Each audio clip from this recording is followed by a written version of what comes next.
They want him to shoot it.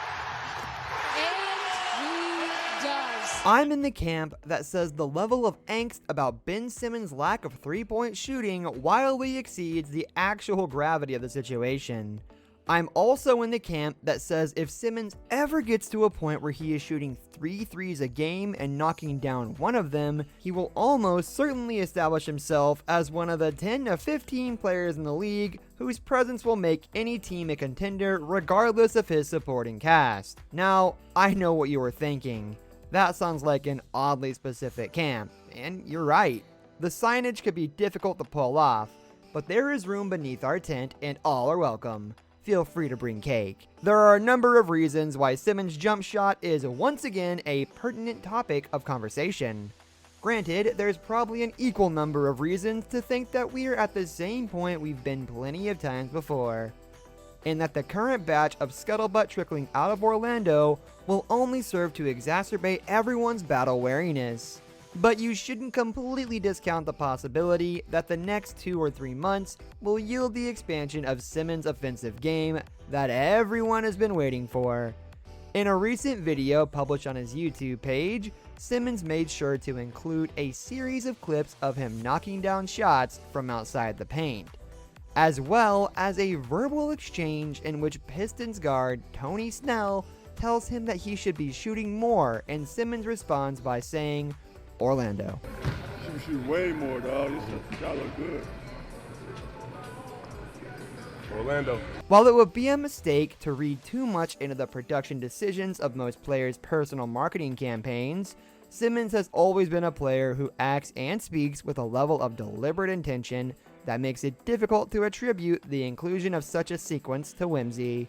Couple this with Brett Brown's recent claim that Simmons has shot more threes in 3 days of practice than he had in the previous half of the season, and it isn't a stretch to think that, this time, change is truly at hand. He looks good, feels good, and I know he's getting tremendous encouragement from his teammates, Brown said. Simmons has always struck me as someone with a unique enough mixture of self-awareness, perfectionism, and feel for the moment to assume that any alteration in his game will reveal itself on his terms alone, and that the most important of those terms will be his ability to execute with a level of efficiency that he deems acceptable.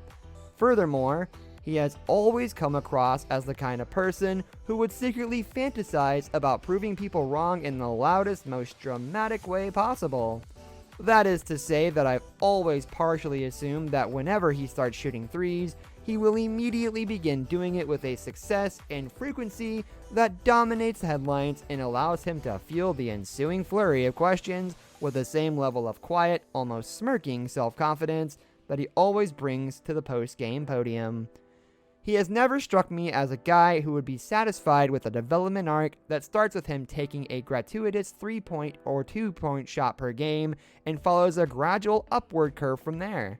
He strikes me as a guy who wants to come out in a high leverage situation and drop 3 or 4 of them over a stunned defense, each time backpedaling down the court with a subtle nod to the crowd that says, "Are you not entertained?" To be clear, I respect this sort of mentality.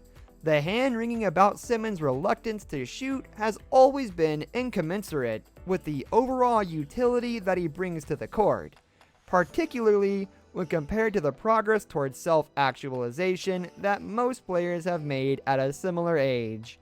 The fact that Simmons has become as impactful of a player as he has without consistently scoring outside the paint should be one of the biggest reasons to be excited about his potential.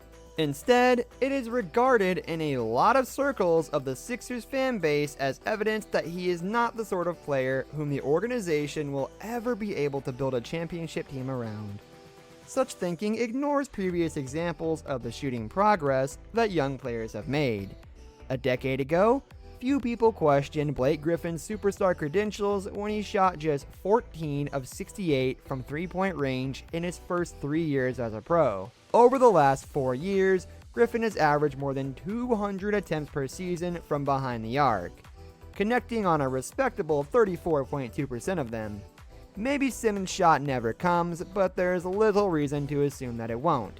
In fact, there's a strong argument that says the NBA's Orlando restart will be the perfect place for Simmons to finally deploy the hundreds of hours of work that he has put in over the last 3 years. While I don't necessarily buy the notion that his reticence to shoot has been a product of a fear of failure as much as it has been a product of his desire to be perfect, there is plenty of reason to think that he will feel considerably less pressure in a neutral environment that does not include entire sections of fans yelling at him to shoot the ball. The more important variables might be the 4 months of downtime that he had to work on his individual game following the NBA's mid-March suspension of operations, along with the month of practice that the Sixers are getting leading up to their first game on August 1st. The next 3 months are likely to be an inflection point for the Sixers. Orlando is a place where they need to prove a lot of things to a lot of different people, most notably their bosses, who will be forced to consider a number of different pivot points if the Sixers do not show some degree of progress toward a championship. Simmons has already established himself as one of the most impactful two-way players in the game, thanks to his continued ascension into the realm of elite defenders. If he finally shows an ability to stretch the court and create some space for himself from the elbow and beyond, he could cement himself as a legitimate championship centerpiece and the undisputed keystone of the Sixers roster. Whatever level of excitement you feel about the upcoming playoffs, Simmons will be one of the most intriguing reasons to watch.